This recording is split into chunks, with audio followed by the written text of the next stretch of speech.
Ad hominem. This fallacy happens when someone responds to an argument by attacking the person making it rather than the argument itself. Instead of addressing what's being said, the focus shifts to who is saying it, their character, their past, their motives, or their personal life. You can't trust his opinion on the economy. He's been divorced twice. The divorce has nothing to do with the economic argument, but the attack makes it feel relevant. It's one of the oldest rhetorical moves in existence, documented as far back as ancient Greek debate, and it remains common because it works. Discrediting the source feels like discrediting the claim, even when the two are entirely separate. The straw man. They take what you said, rebuild a weaker, uglier version of it, and knock that down instead of your real point. You ask for clearer boundaries.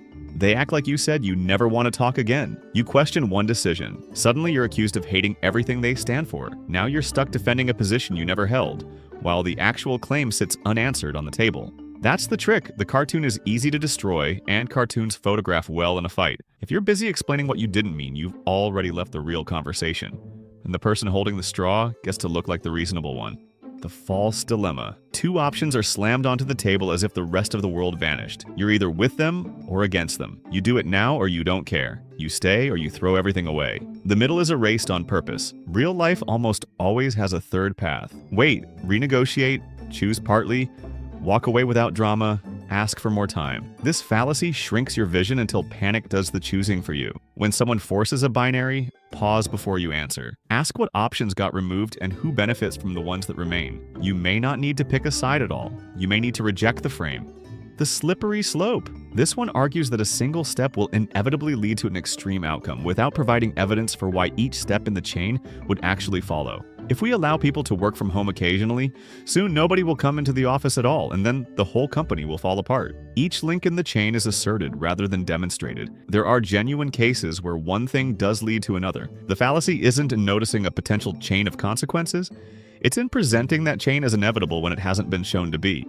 The red herring. This fallacy introduces irrelevant information into a discussion in order to divert attention from the actual issue. The name comes from the practice of dragging a smoked herring across a trail to throw hunting dogs off the scent, the idea being that a sufficiently strong distraction pulls attention away from the real path. In argument, it looks like responding to a question about one thing by raising something else entirely, something that feels related, but doesn't actually address what was asked. It's common in political press conferences, where a question about policy is answered with a statement about something adjacent but more comfortable.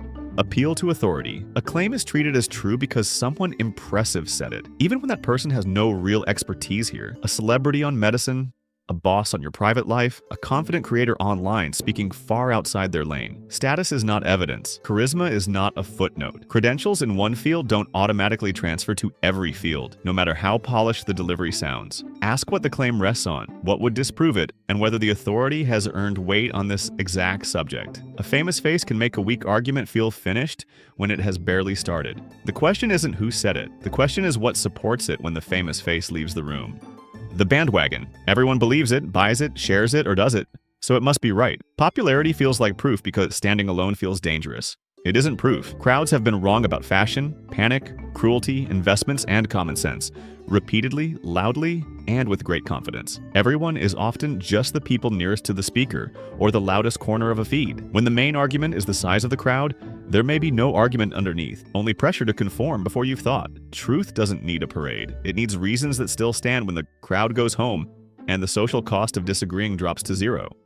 Appeal to emotion. Fear, pity, guilt, or outrage is used to carry a claim that facts alone couldn't support. You feel something sharp in your chest, so the point feels true before you've tested it. The feeling is real, the conclusion still has to earn its place. This shows up in guilt-heavy relationships, crisis headlines, and arguments designed to end thinking early. If the pitch needs your panic more than your patience, slow the tempo on purpose. Ask what remains when the music of the emotion is turned down. Strong emotion can be a useful signal that something matters. It can also be the entire strategy, a shortcut past your judgment. Circular reasoning. The conclusion is just the premise of wearing different clothes. It's true because the source says so, and the source is trustworthy because it tells the truth. He's the best leader because he always makes the right calls, and you know the calls are right because he's the best leader. The loop feels airtight because it never opens onto independent support. There is no outside test, no separate evidence, no exit ramp. It matters because a closed circle can sound confident while proving nothing at all. If the only evidence for the claim is a rephrasing of the claim itself, you don't have support. You have a roundabout with a confident driver and no destination. Hasty generalization. One example becomes a universal law with shocking speed. One rude driver means the whole city is chaos. One betrayal means nobody can be trusted. One failed attempt means the path is impossible. Your brain loves clean patterns because clean patterns reduce uncertainty fast. Reality is messier, slower, and less cinematic. A vivid story can outweigh careful data simply because stories stick to memory harder than base rates do. Before you decide always, never, or people like that, ask how many cases you actually have and what you've ignored. One painful chapter can be true and still not be the whole book. Post hoc. The full Latin phrase is post hoc ergo propter hoc, which means after this, therefore, because of this. The fallacy assumes that because one thing followed another, the first thing must have caused the second. A politician takes office and the economy improves. Therefore, the politician caused the improvement. A person takes a supplement and feels better the next day.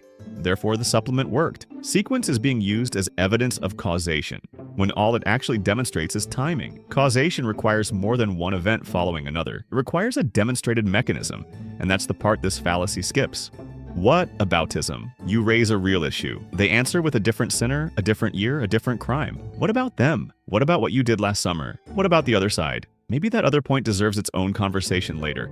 It does not answer this one. The goal is noise. Move the spotlight, split the blame, flood the frame until the original charge feels petty or incomplete. Two wrongs don't cancel because they were placed side by side. If every critique becomes a counter-accusation, nothing gets owned.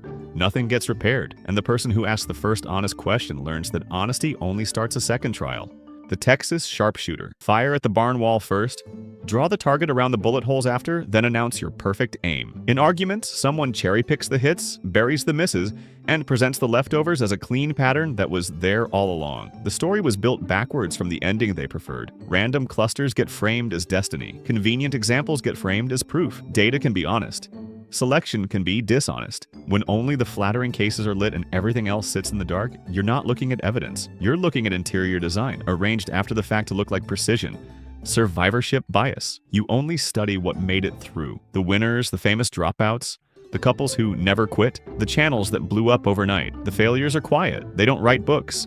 They don't get interviews. So success looks cleaner, smarter, and more inevitable than it really was. Advice gets copied from survivors while the silent losses never speak, which quietly rewrites the odds. It matters because missing data changes the lesson. If you only count the people still standing, you'll misunderstand the game they played, the risks they took, and how many people took the same path and disappeared without a highlight reel. Appeal to ignorance. Something must be true because it hasn't been proven false, or false because it hasn't been proven true. You can't disprove it gets treated like support. Nobody has confirmed it gets treated like a full dismissal. Both moves skip the real work. Absence of evidence is sometimes just absence of looking, and sometimes it's a meaningful silence. But it is not a free victory for whoever speaks first with confidence. This fallacy shifts the burden of proof onto whoever asks questions. In real life, the person making the claim carries the weight. Empty space in the evidence is not a trophy. It's a gap. And gaps demand honesty, not crowning.